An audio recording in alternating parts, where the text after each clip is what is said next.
धुरंधर 2 में आप सबने बड़े साहब को तो देखा ही होगा, जो कि दाऊद इब्राहिम था।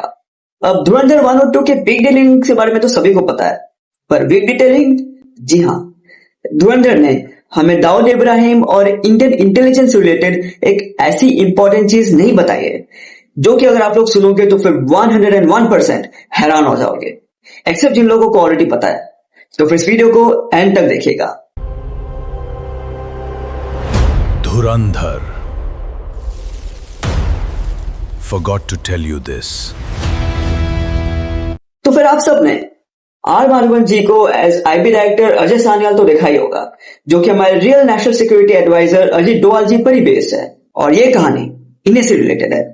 पर कहानी को शुरू करने से पहले थोड़ा सा फ्लैशबैक समझ लेते हैं। तो फिर 1993 के बॉम्ब ब्लास्ट के बाद दाऊद इब्राहिम इंडिया कभी वापस आया ही नहीं, वो तब से बाहर में ही है, और आप सबको पता है कहां, और वो शुरू से ही अजीत डोवाल जी की हिट लिस्ट के टॉप में है।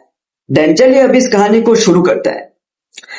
तो फिर हमजा को पाकिस्तान भेजने के बस एक साल बाद, यानी कि 2005 में इंडियन इंटेलिजेंस को ये इंफॉर्मेशन मिलती है कि 23 जुलाई 2005 को दाऊद इब्राहिम अपने बेटे की वेडिंग रिसेप्शन को ग्रैंड हयात होटल दुबई में अटेंड करेगा, और अजीत डोवाल जी, जो कि तब रिसेंटली ही आईबी के डायरेक्टर पोजीशन से रिटायर हुए थे, उन्होंने तुरंत अपनी प्लानिंग शुरू कर दी दाऊद को असैसिनेट करवाने की, क्योंकि ये उनके लिए कोई गोल्डन अपॉर्चुनिटी से कम नहीं था।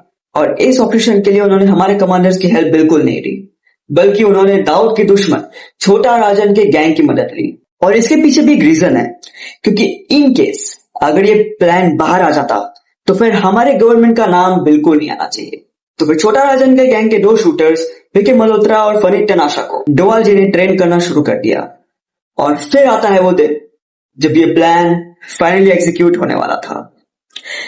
सब कुछ प्लान हो गया था, यहां तक कि उन दोनों के फ्लाइट के टिकट भी बुक हो गए थे, और डोवाल जी उन दोनों को दिल्ली के एक होटल में उस दुबई के होटल का लेआउट समझा रहे थे और बता रहे थे कि कैसे होटल में इंटर करना है और दाऊद को कैसे मारना है।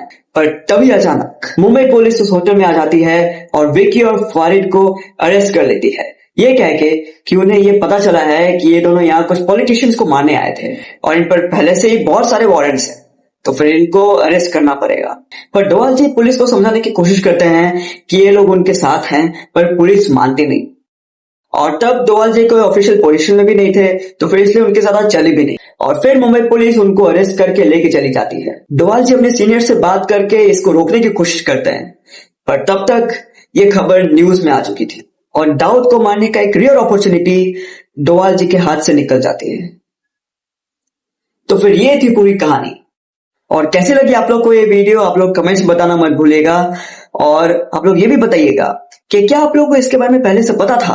तो फिर मेरे इस चैनल रोड जोन को सब्सक्राइब करना मत भूलिएगा, क्योंकि आगे और भी इस तरह के अमेजिंग वीडियोस आते रहेंगे।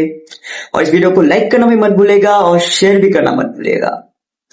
तो फिर मिलते हैं अगले वीडियो में। जय हिंद।